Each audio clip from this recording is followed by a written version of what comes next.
આજે તો જો હવારમાં હું તૈયાર થતી હતી ત્યારે રેન્સી કે લાવો માસી હું તમને માથું ઓળી દઉં, તો એને તો જો મને હવારમાં ઓળી દીધું માથું ઓળીને હું તો જો હવારમાં ગઈ દુકાનેથી જો હું મેગી લઈને વહી આવી. પછી છે ને અમે જો મેગી બનાવી નાખી.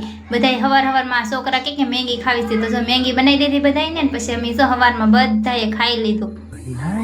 અમારે અર્થું જો એ કેમ મેગી ખાય છે. પછી છે ને ખાઈને તૈયાર થઈને હું છે ને ભાગી કારખાને. આજ તો છે ને કારખાને હીરા ગહવાનું જરીએ મન નહોતું, કેમ કે આજ તો છે ને અમારે સાળંગપુર જવાનું છે, તો હીરા ગહવામાં મન તો ન લાગે. તો પછી છે ને આમ જો ઘરે આવીને તરત છે ને તૈયાર કરવા મળી બધું. હું લઈ જવાનું છે એ બધા છે ને કટલેરી તૈયાર કરવા મળી. આપણે મેકઅપ ને એવું તો લઈ જ જવું પડે, તો જો બધા છે ને કરી નાખ્યું હો તૈયાર.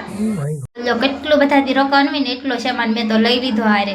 પછી તો છે ને જો પાછી ગઈ કારખાને થોડીક વાર છે ને હીરા ગયા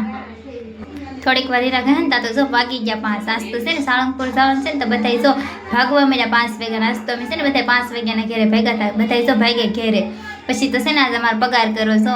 શેઠ મને પગાર આપતા હતા, તો મેં જો પૈસા ગણી લીધા, કેમ કે શેઠ કારણ કે એકાદું નોટ ઓછી તો ન આપી દે ને, હાટું ગણવા તો પડે જ તે. તો મેં જો પૈસા ગણી લીધા બધા.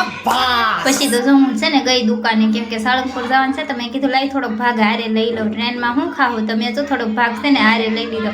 તો જો એટલો ભાગ લઈને હું તો વહી આવી. પછી થેલો ભરી લીધો ભાગનો. પછી તો જો અમે પાણીપુરી લેવા હતા, તો અમે બધા જો પાણીપુરી ખાઈ લીધી. તમને બધાને ટાટા બાય બાય. ફરી મળીએ નવા બ્લોગમાં. પાણીપુરી કોને ભાવે જરા કોમેન્ટ કરીને કહી દેજો. મને તો છે ને પાણીપુરી બહુ ભાવે.